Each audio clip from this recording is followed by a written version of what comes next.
President Donald Trump has announced a full U.S. government boycott of this year's G20 summit in South Africa, escalating his criticism of the country's treatment of its white minority. Do you plan to attend the G20 summit this year? I don't think so, no. I think maybe I'll send somebody else because I've had a lot of problems with South Africa, and they have some very bad policies.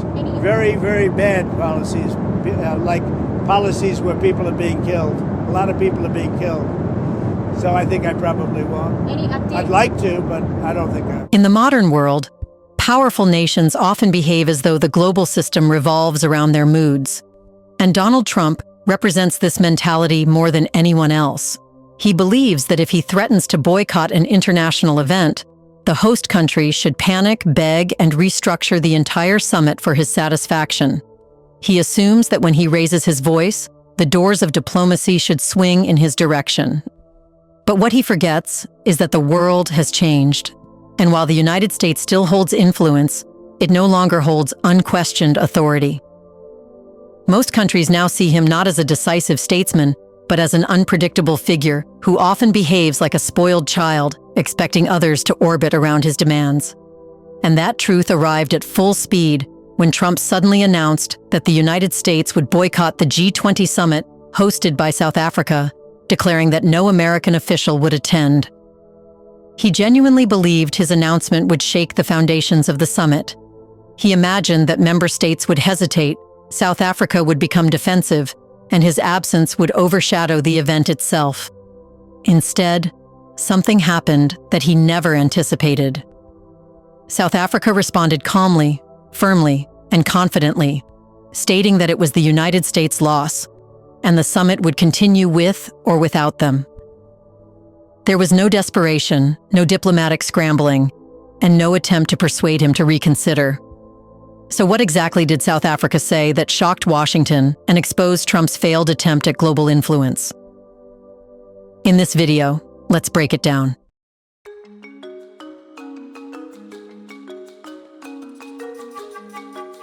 Donald Trump's decision to boycott the G20 summit in South Africa was one of the year's most revealing diplomatic moments, exposing not only the fragility of American narratives about South Africa, but also the shifting landscape of global power. Trump framed his boycott as a response to supposed moral outrage, insisting that the summit should not take place in a country he accused of killing and slaughtering Afrikaners and confiscating their land. These claims were presented as evidence of a nation unfit to host a gathering of the world's largest economies. Yet the striking detail, which quickly became central to the global reaction, is that none of these claims was grounded in any verified facts. Courts, research institutions, civil society groups, and even white Afrikaner organizations themselves have repeatedly dismissed the notion of white persecution as entirely baseless. The narrative existed, but only in the echo chambers of far-right American politics, not in evidence-based international discourse. This contrast between Trump's rhetoric and the reality on the ground in South Africa created the first turning point in the story. For years, Western leaders were accustomed to African nations defensively explaining themselves whenever confronted by criticism from Washington. But this time was different. South Africa did not react like a state trying to avoid sanctions, embarrassment, or diplomatic backlash. Many observers expected Pretoria to take a soft, conciliatory tone, attempting to smooth relations by reiterating commitments to equality and the rule of law. Instead, something unprecedented happened. The government responded with unshaken confidence, an assertiveness that showed not insecurity, but maturity, signaling that the days of quiet appeasement are long gone. The Foreign Ministry's spokesman, Crispin Fury, delivered the first official response, and it became an immediate diplomatic signal to the world. Rather than treating Trump's boycott as a crisis, he stated plainly that the decision was regrettable, but would have no bearing on the success of the summit. He emphasized that the G20's function and momentum do not depend on the attendance of a single country, even one as economically powerful as the United States. This was not a defensive clarification. It was a bold assertion of agency. By framing the U.S. decision as insignificant to the global event, South Africa essentially communicated a message that resonated far beyond the continent. Western dominance does not determine Africa's legitimacy. This message gained even more weight when President Cyril Ramaphosa addressed the situation publicly. Ramaphosa did not express outrage or frustration, nor did he attempt to salvage relations through appeasement. Instead, he calmly reinforced the foreign ministry's position, stating that boycotts rarely achieve anything meaningful, and that the United States was harming its own global role by staying away. His point was subtle, but powerful. In a moment when international cooperation is crucial, it is the US, not South Africa, that stands to lose influence by removing itself from the table. Ramaphosa's tone was diplomatic yet firm, reflecting confidence in South Africa's leadership as G20 chair and signaling to the world that Africa is no longer willing to shrink itself to accommodate Western discomfort. Before we continue further, tell us, are you enjoying the video? If yes, please like and share the video and subscribe to our channel to watch more videos on Black Africa. Let's continue now. This confident posture from South Africa becomes even clearer when examining the deeper political motives behind Trump's boycott.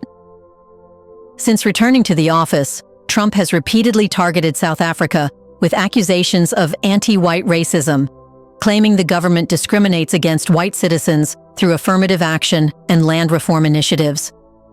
These allegations mirror long-standing narratives cultivated by far-right commentators in the United States, who amplify isolated incidents of farm crimes or policy debates as though they represent an orchestrated campaign.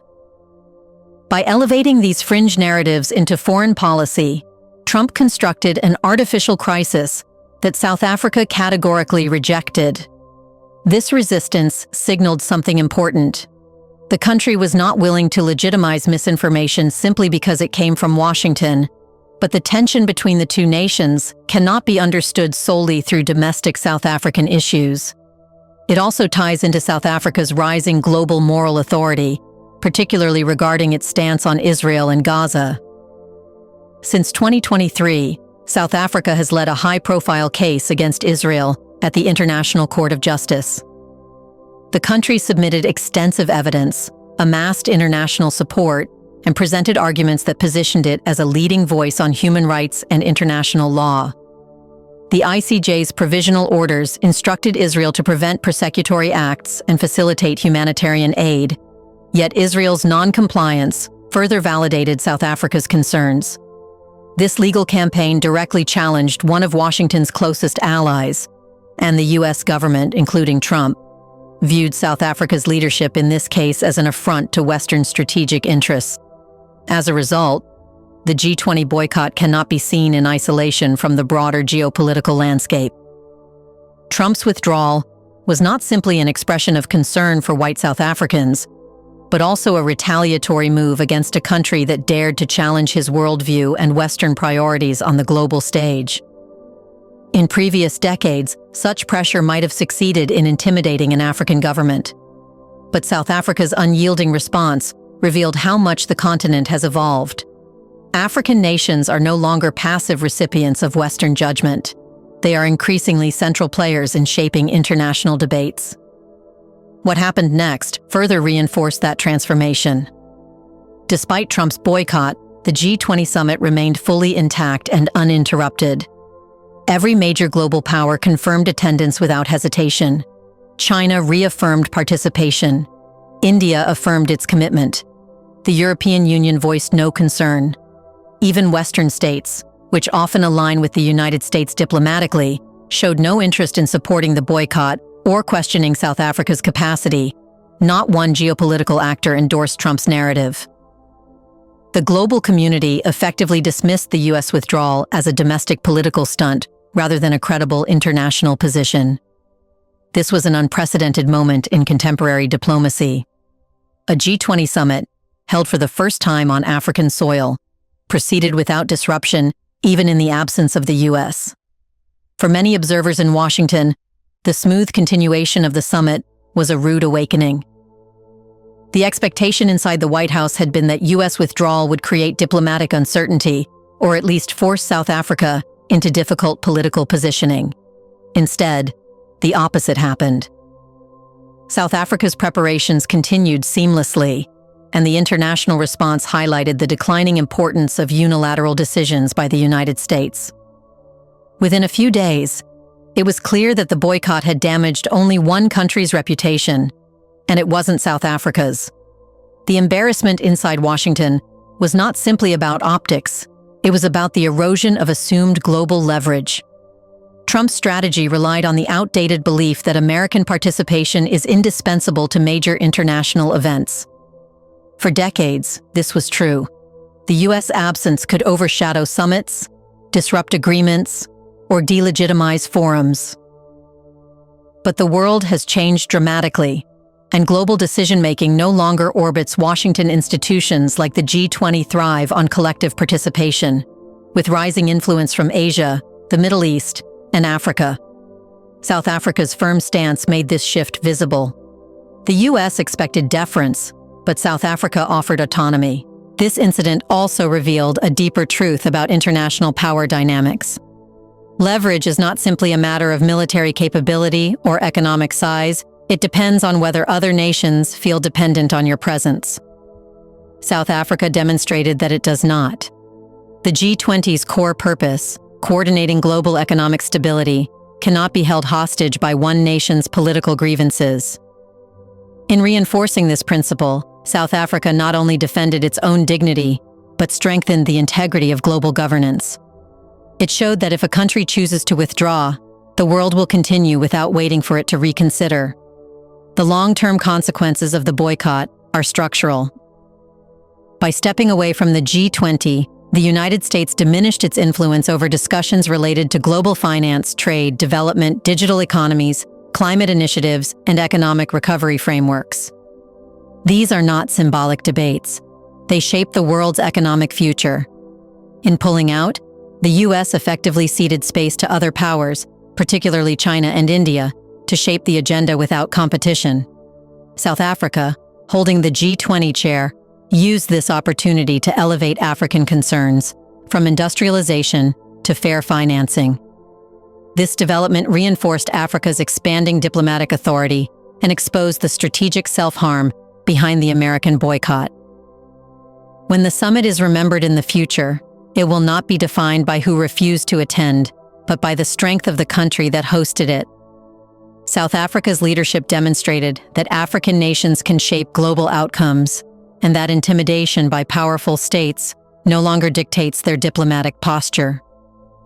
The boycott, meant to humiliate South Africa, instead humiliated the United States by showing the world that Washington's absence does not derail global cooperation. More importantly, the world witnessed a fundamental shift in how Africa engages with global power. South Africa refused to be bullied, refused to validate misinformation, refused to be intimidated by an emotional political decision, and refused to let the progress of a major global forum be reduced to a contest of egos. This confidence is not arrogance. It is the result of decades of institutional growth, political experience, and a deeper understanding of how global structures now function. Do you think the United States miscalculated South Africa's strength? Or is Washington simply unable to accept an African nation standing up to its pressure? Was the G20 boycott really about South African domestic issues? Or was it retaliation for South Africa's case against Israel at the ICJ? In the comment section, share your thoughts on whether this proves that global power is shifting away from Western dominance, given that the G20 can function perfectly without the United States. Do you want to watch more videos like this one? If yes, subscribe to our channel and press the bell icon next to it. We bring videos on Black Africa, its history, rich arts and culture, and things the world should know about. Thanks for watching, and until the next video, stay tuned.